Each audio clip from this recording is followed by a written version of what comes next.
Welcome to face mass இருக்காம ஆராய்ச்சி பார்க்க போகிறோம்னா அதிமுகவில் தென் மாவட்டங்களில் எடப்பாடி பழனிசாமிக்கு மிகப்பெரிய சிக்கல். போட்டியிட கூட தயங்குறாங்க. முன்னாள் அமைச்சர்லாம் ஒரு பீதியில் இருக்காங்க. ஸோ இதுக்கு முக்கியமான காரணம் சசிகலா பார்த்திங்கன்னா கட்சி கொடி அறிவித்தது தான். ஸோ இதில் ஓபிஎஸும் பார்த்திங்கன்னா பிரச்சாரத்துக்கு போகிறதுக்கான வாய்ப்பு இருக்குது. அதாவது ஓபிஎஸ் சசிகலா இவங்க 2 பேரும் சேர்ந்து விஜயோட கூட்டணி வைக்கும் பட்சத்தில் அது மிகப்பெரிய லெவலில் ஒரு சிக்கலாக போயிடும்ன்ற மாதிரி தான் சொல்கிறாங்க. ஸோ சசிகலா எடப்பாடி பழனிசாமி தோற்கடிக்கணும், இது ஒரு விஷயம்.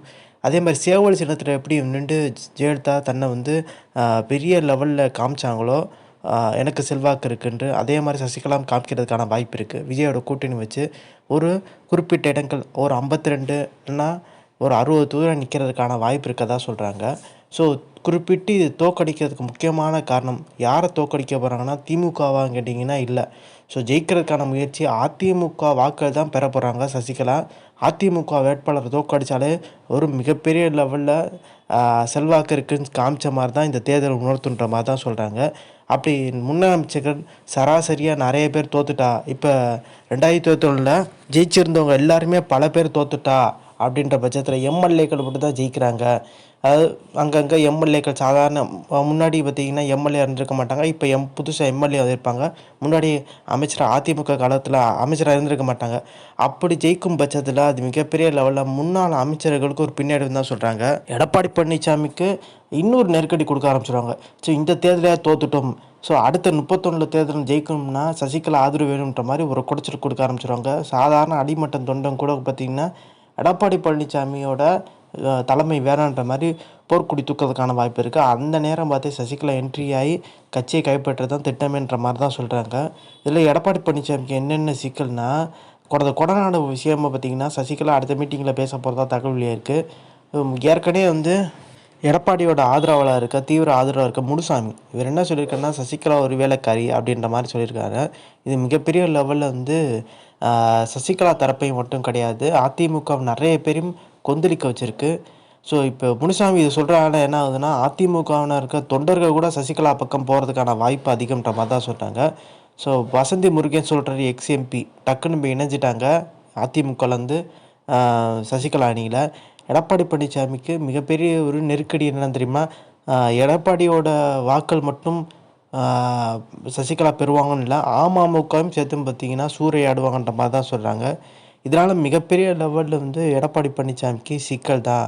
என்டிஏ கூட்டணி பார்த்திங்கன்னா பாஜக நினச்சா சசிகலா ஓபிஎஸ் இணைச்சிருக்கலாம்.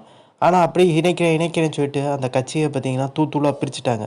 இப்போ சசிகலா பார்த்திங்கன்னா அடுத்த ஒரு சட்டமன்ற தேர்தலில் போட்டிடுறாங்க. 2021 அமைதியாக இருக்க சொன்னாங்க, இருந்துட்டாங்க. ஆனால் இந்த வாட்டி பார்த்திங்கன்னா மிகப்பெரிய லெவலில் அதிமுக வாக்களை தன் பக்கம் இழுக்கணும்னு சொல்கிறக்காண்டி சசிகலா ஒரு முயற்சி பண்ணிகிட்டு இருக்காங்க. இது எடப்பாடி பழனிசாமிக்கு தென் மாவட்டங்கள் மிகப்பெரிய ஜெயிக்க முடியான்றது தெளிவாக தெரியுது. தென் மாவட்டம் சொல்லும்போது இப்போ பாஜகவில் பார்த்திங்கன்னா நைனா நாயந்தன் இவரும் ஜெயிக்கிறதுக்கு ரொம்ப கஷ்டம். அதே மாதிரி தென் மாவட்டங்களில் உதயகுமார் பார்த்திங்கன்னா திருமங்கலம் நின்றாலுமே அங்கே ஜெயிக்க வாய்ப்பு இருந்துச்சு. அங்கே மணிமாறன் பார்த்திங்கன்னா போட்டிடுறார், ஒரு டஃப்பு கொடுத்து உதயகுமார் தான் ஜெயிக்கிறதுக்கான வாய்ப்பு. ஆனால் சசிகலா என்ட்ரி ஆறால் வாக்களை பிரித்து அது மணிமாறன் வெற்றி பார்த்திங்கன்னா அடையிறதுக்கான வாய்ப்பு இருக்குது. அதேமாதிரி விவி ராஜன் செல்லப்பா இவருமே பார்த்திங்கன்னா ஜெயிக்கக்கூடிய தொகுதி, ஆனால் கோட்டை வர்றதுக்கான வாய்ப்பு இருக்குது. ஸோ இங்கிட்டு செல்லூர் ராஜு பார்த்திங்கன்னா அவருமே போன சட்டமன்ற தேர்தல் நூலில் தான் ஜெயித்தார். ஆனால் இந்த வாட்டி பார்த்திங்கன்னா ஒரு சிக்கலான ஒரு விஷயந்தான். முன்னாடி நினச்சிருந்தா அமமுக வந்துருச்சு, நம்ம ஜெயிச்சிடலாம், டிடி தினக்கா வந்துட்டார், ஸோ முக்குளத்தூர் வாக்கெலாம் கிடச்சிருன்ற மாதிரி அப்படி நினச்சிருந்தாலுமே சசிகலா ஓபிஎஸ் பார்த்திங்கன்னா வெளியே இருக்காங்க. இவங்க வாழ்க்கை மிகப்பெரிய லெவலில் டேமேஜ் பண்ணும், செல்லூர் ராஜுவோட இமேஜே காலி பண்ணுன்ற மாதிரி. அதனால் சேஃபான தொகுதியை பார்த்திங்கன்னா நின்றுக்கலாமன்ற மதிய திருக்கலாம் போய் நிற்கலாம்ன்ற ஒரு எண்ணத்தில் இருக்கும்போது இல்லைங்க மேற்குள்ளே நீங்கள் ஜெயிப்பீங்கன்ற மாதிரி ஏற்றி விட்டு இப்போ மேற்கில் நிற்கிறதுக்கான வாய்ப்பு தான் இருக்குன்றாங்க. செங்கோட்டையன் மீண்டும் பார்த்திங்கன்னா தாவேக்கிலேருந்து அதிமுகவுக்கு வருவார் அப்படின்ற மாதிரி பார்த்திங்கன்னா எஸ்பி வேலுமணி சொல்லியிருக்காரு. ஆனால் வர்றதுக்கான வாய்ப்பு குறைவுன்னே சொல்கிறாங்க. அப்படியே கட்சியை விட்டு பார்த்திங்கன்னா தாவேக்கோட்டை வெளியே வந்தோம் சசிகலா பக்கம் தான் போகிறதுக்கான வாய்ப்பு இருக்குது. ஸோ எஸ்பி வேலுமணி சொல்கிற மாதிரி நடக்கிறதுக்கான வாய்ப்பு இல்லை. எஸ்பி வேலுமணியில் அணியிலேருந்து அதிமுகலேருந்து பார்த்திங்கன்னா நிறைய பேர் தாவேக்காக்கு போகிறது தான் வாய்ப்பு இருக்குது. தவிர்த்து தாவேக்காலேருந்து அதிமுகவுக்கு வர்றதுக்கான வாய்ப்பு துளி கூட இல்லை.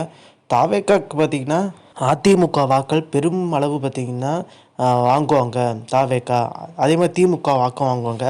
3வது இடத்துக்கு பார்த்திங்கன்னா அதிமுக தள்ளப்படுன்றது தான் உண்மைன்றாங்க. ஸோ இந்த இன்ஃபர்மேஷன் பிடிச்சா like share subscribe. Thanks for வாட்சிங் திஸ் வீடியோ.